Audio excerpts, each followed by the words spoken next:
Hey guys, Joe Tronic here, another video to show you guys. This time it's not a progress report or showing results or anything like that. This one is about how to take photos to send to a hair transplant clinic for evaluation. It's a very important subject I think that a lot of people need to know more about. If you're considering a hair transplant, it only makes sense to send photos that are detailed and are good enough for a medical evaluation to be made. Too many times I get photos that come through from people that are sent with cell phones, with low resolution, bad lighting, things like that, and the details just can't be seen.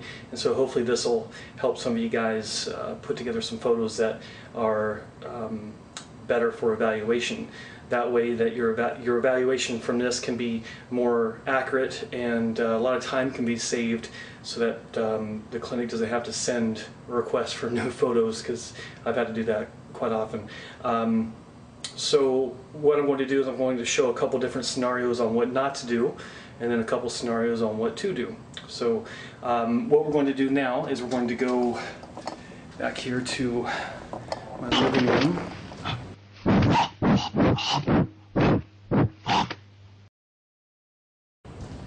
There's still some sunlight out, so we can show you what one of the issues is. A lot of times photos will be taken where someone's in their living room or in a room with some windows exposed to sunlight.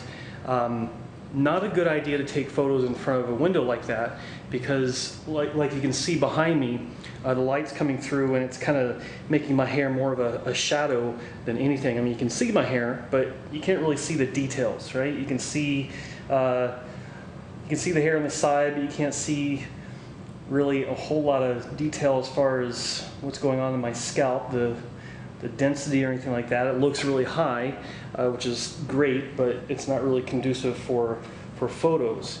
If I turn here on the side like that, you can see a little better, but there we go. Like that, light's getting a little dark, but you can see what I'm talking about. You're not getting the full picture, pardon the pun, of what's going on.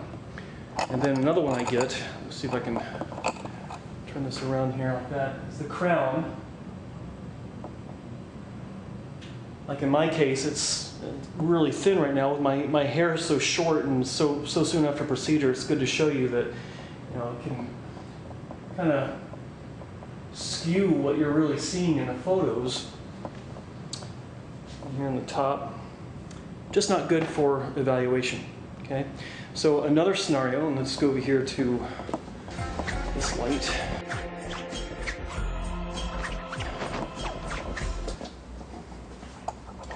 Is an overhead light, again, that's behind me. It's making the top of my head look gold, and you still can't see any details, right? So if I'm doing this, I get photos where guys are doing this and doing that, holding this up, it just doesn't show anything. There's no details to be seen, right? You got to remember, what are we looking for here? We're looking for the weakness in your hair, which is the whole point of getting a hair transplant to begin with. You want to thicken that up, but if we can't see it, then we can't make an assessment. So what you can see here is with the windows there and then the light here, you've got a situation where the light source is behind the subject, in this case me, and the light is actually going into the lens, and it kind of washes things out a bit. All right, so these are not the way you want to take your photos. So let's go back in here.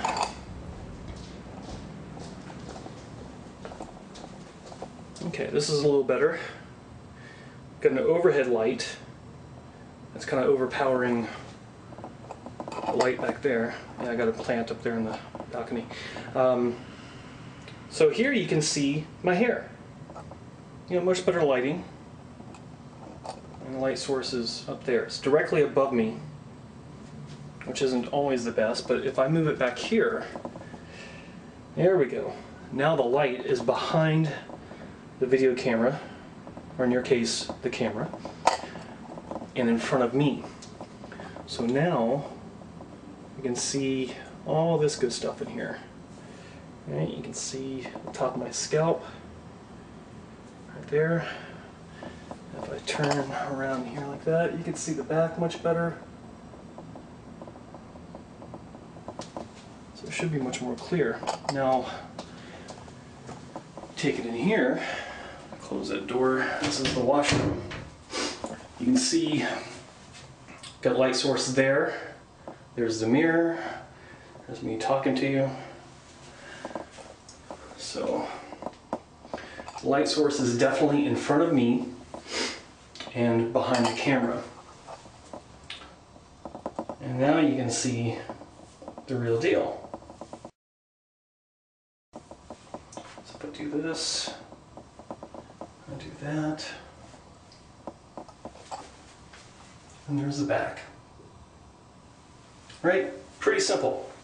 So what you want to remember is when you're taking your photos, it's important to have good lighting, of course, but the source of the lighting needs to be behind your camera, not behind you. That way the light behind the camera is illuminating what you want the camera to see. Make sense? Okay. Now we're going to look at a few things on what you do need to do when taking photos as far as the details. Okay, so hold tight.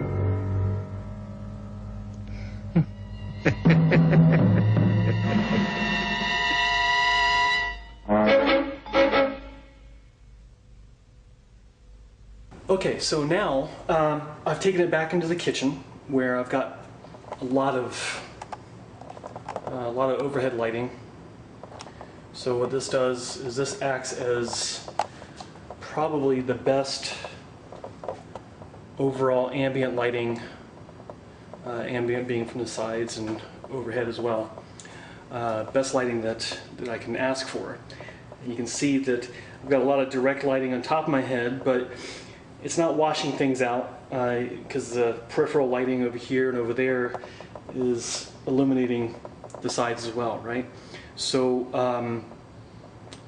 what I usually do, or what I used to do when I was taking photos, documenting, is I would get a little point and shoot camera and I would look for the timer feature and I would use that to take my photos, because when you're holding your camera on top of your head and you're trying to find the angles to take the photos, it can be difficult. And because you're holding it at a distance, usually straight arm, straight up, or out to the sides or something, it can be shaky, and that'll create a blurry image that you just don't want, because that's just another problem with photos, is if it's not clear, then we can't make the assessment, right? So what I've done here is I've taken my Nikon DSLR. It does have a timer feature, but it also has a remote. And so what I do when I take photos with this camera is I set it on a counter, and this is the way it works. You don't have to stand up to, there we go. You don't have to stand up to take these photos. You can actually get on your knees and kneel in front of your camera, because you need to have your camera on a solid base of some sort. It'd be a counter or even a tripod if you have one of those. A lot of people don't, but everyone has a counter. So you can use a counter as a solid base. And what I'm going to do here, I'm going to put the video camera down. You can see my trusty Nikon over there. Had it for years. It's an old D70. It's a great camera. And yes, I am looking to upgrade eventually. D7000 is HD video. Anyway, so next to my oven. Alright, so what I do is I simply take my trusty remote and I have my Nikon on auto. So all I gotta do is click it, and you heard it. I just took a picture of the side of my scalp. And then face away so that I can get a shot of my crown.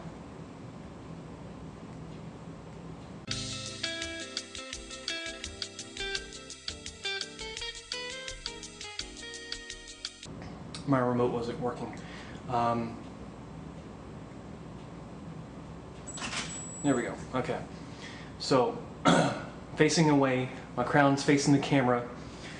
As long as I'm lined up with it, it'll focus for me because I got it on autofocus. And there you go. It's real simple. Look up, take another shot. Look to the left, take another shot.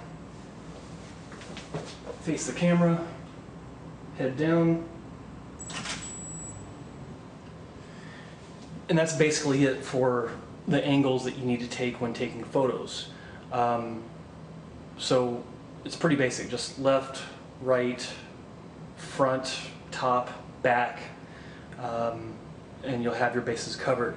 It's always helpful for clinics to be able to see your eyebrows or your full face, but at least your eyebrows, so they have an idea of the degree of recession. If you send something just like this, then you have no idea just how high or low the hairline is. If you move back and you got the full face, that gives the reviewing surgeon the opportunity to see just exactly how much recession is going on. Because if you send this, they won't be able to tell anything. They'll just see the temporal recession, but they don't know how high it is compared to your eyebrows and your entire facial structure. So keep that in mind when you're sending these photos. When you send these photos to clinics, it is strictly confidential, so it's not like your photos are going to be blasted all over the internet just from your consultation. Okay, so you don't need to worry about that. Try to include your face, or at the very least your eyebrows, so they can have a point of reference. Okay, so keep that in mind.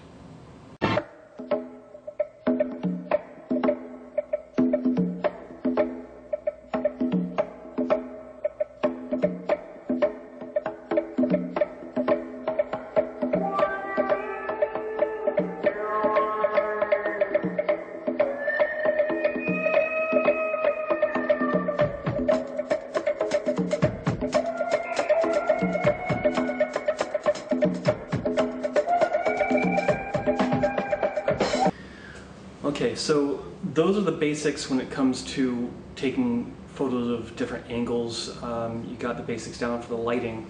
You also need to keep in mind that when you're sending photos for assessment, you need to show the donor area. The doctors need to see the density in the donor areas, not just in the very back, but also the sides, because most clinics will take from the sides if you're going for a bigger session. You especially need to remember to do that if you've had surgery in the past. If you've had strip, if you have an FUE, it doesn't matter. You need to show that in the photos the density and the scarring, because the amount of scarring can decrease the total number of grafts can be taken. So be sure to include that. Another thing is, when you're taking your photos, don't style your hair as if you're going out on the town. The whole point of taking these photos is to show the weakness that you want to have addressed with surgery. So if you have a receding hairline or receding temples, don't have photos of your hair styled down in some sort of Caesar do, because it hides the hairline or where the hair comes out of the hairline, and it hides the temples. Just like this, you can't see where my hairline is with my hair forward. You can see it when it's up, right? Or when it's pulled back. That's always an option. おじさんは伸びている部分の髪の毛を次々に溶かし始めた。そして溶かした髪の毛を後方にまとめ上げている。さらに今度は右後頭部から伸ばしている髪を立ち上げ、前方の方へまとめ上げていって、ついにてっぺんのハゲを隠してしまった。これすごい。この石川さん、30歳を超えたくらいからハゲ始め、試行錯誤を繰り返した結果、自分自身で独自に編み出したのがこの手法。40分後には自分の髪の毛だけで見事にハゲを隠し、完璧なヘアスタイルを完成させてしまった。見事な若返り、20歳は。Or dermatch or any sort of concealers, because that just, well, that's obvious. It just skews what things really are in reality. Flash photography makes things look completely different than they are in reality. For instance, if I were to take 2 pictures of my hairline, one with and one without flash, the picture with flash will make the hairline look twice as thick.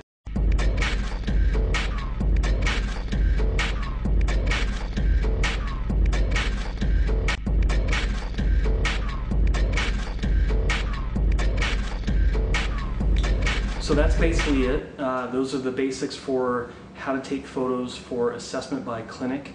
You know, I'm sure I didn't cover some of the things that I've seen in the past. I've seen a lot of photos. Also, don't use a cell phone if you can help it. They, in my opinion, are useless. I've seen some that are good, but if you're sending your photos for an assessment for a surgery that costs thousands of dollars, it makes sense to go to Walmart and get a camera that costs $100. They're perfectly fine. They'll have all of them will have a timer feature on them, and if you're lucky, you might even get a remote. I had to buy mine, but remotes are good. Timers are good. Use them so that you have a solid, stable image that's clear without any blur from holding the camera and having camera shake, okay? So keep those in mind. If you have any questions, you can always post those questions on the various discussion forums or send me an email, joe@hassonandwong.com, and I'll be happy to help out.